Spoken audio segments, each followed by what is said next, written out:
think I'm a strong spiritual person. I'm not religious, having explored or learned all about. I'm a spiritual person because music is spiritual, arts are spiritual. Most of the things that we do creatively,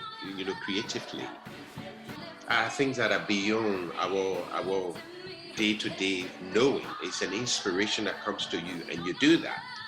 So that I would say that I'm spiritual, but religion, I've questioned religion a lot, mainly in these days, because like we're talking about the first time when I read that there was an issue in Liberia where a guy came in the street just before last year when I was there.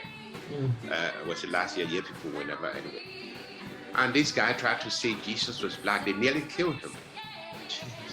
He brought picture to say Jesus was black. I knew, but it's a place where they have gone so far that you have to just learn another way to drive them back to what it is. But for you to tell them just truth, you're a blasphemer. yeah, I understand. So the gospel is a powerful thing, because even we can know what we know, most of our history is based on the Bible or on biblical writing, maybe not the King James, but when you go to the spiritual writing. And the next thing that I notice is that spirituality connects like minds.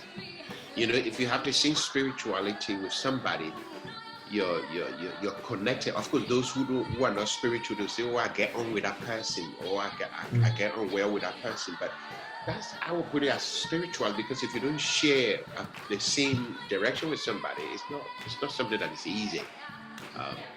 And so through that spiritual means, I decided to start a gospel choir. You don't need to be religious. You don't need to be anything. Just come. And some people say, why don't you change it to the spirit? I said, no, I said gospel, because it's a style of music. It's a style of music. And that style of music has its own weight, inputs, and the rest of it. But we'll do gospel music.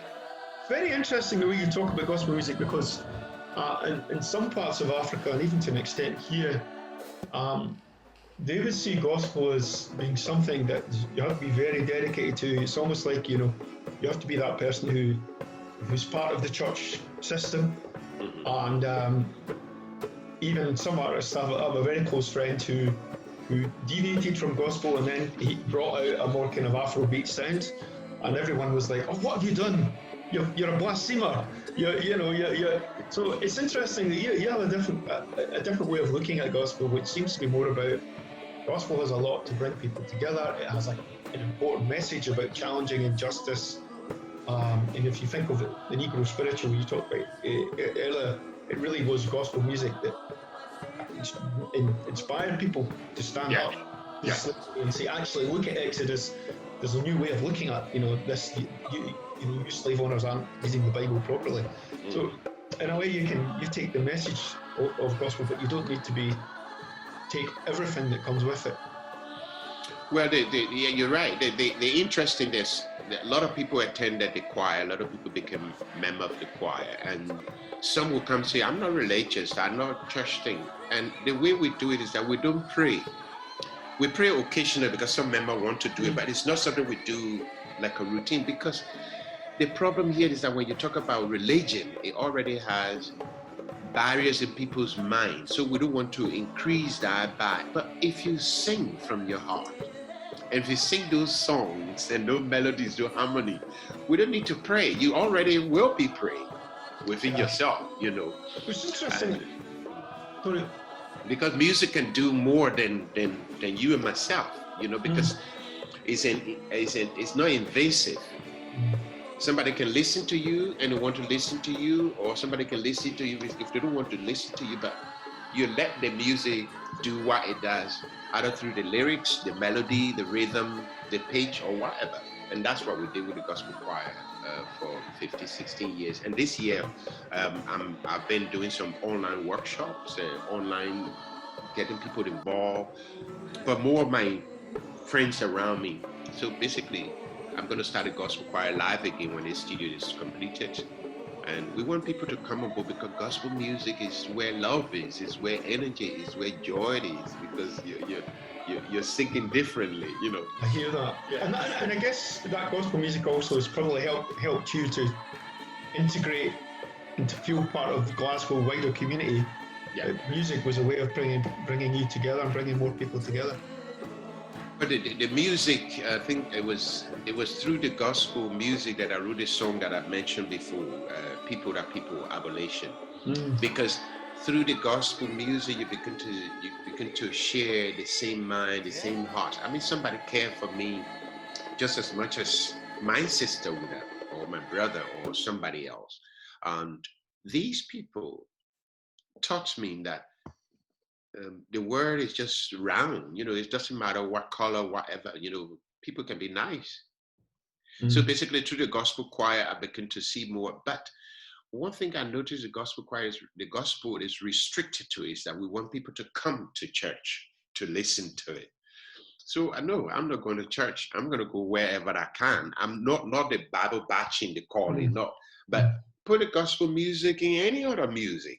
What you want people to get is the message. A C chord is a C chord. You don't have a devil C chord and a spiritual C chord. Or you don't have a demonic A chord. It's how those chords are put together to present something. So that's how the gospel music, it helped me a lot, because when I'm singing gospel, I feel good. And if I'm singing, I'm not a solo singer. I just forced to do that through the band. I always like to sing with people. That's why I like harmony. And that is the uplifting part. I was talking to a gospel artist recently, and we were talking about different styles. If you think of some songs like Bill Wither has, you know, Lean on Me and other songs, they could be gospel.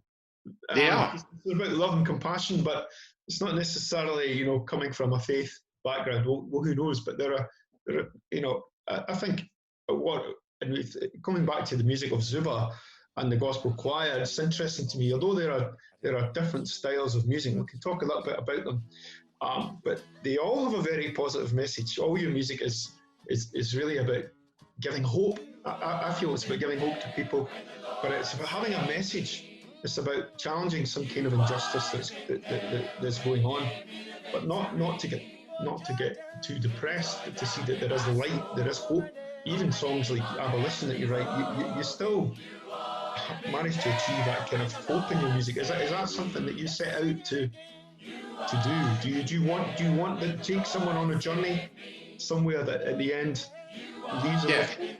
Yeah. Remember, if I was writing these songs in Liberia, my lyrics and my energy would have been different, because I would be in Liberia with the mindset of Liberia, the atmosphere, the people around me.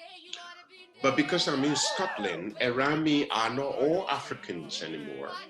Around me are different people, and I'm freed, I'm okay, and I'm all right, and the rest of it. So it's a matter of being inclusive now, because I've graduated from the segregative minds of that person is wrong, that person right, that person evil, that's from the black part. No, I've graduated from that because I've gone through circumstances that I don't need to do that anymore. So that I begin to write to bring people to that platform of non-discriminative thought, of accepting and knowing that, you know, mental health is not something that we choose. Some happens. Some are our body chemicals. Some are things we experience. Some are things that are triggered one way or the other.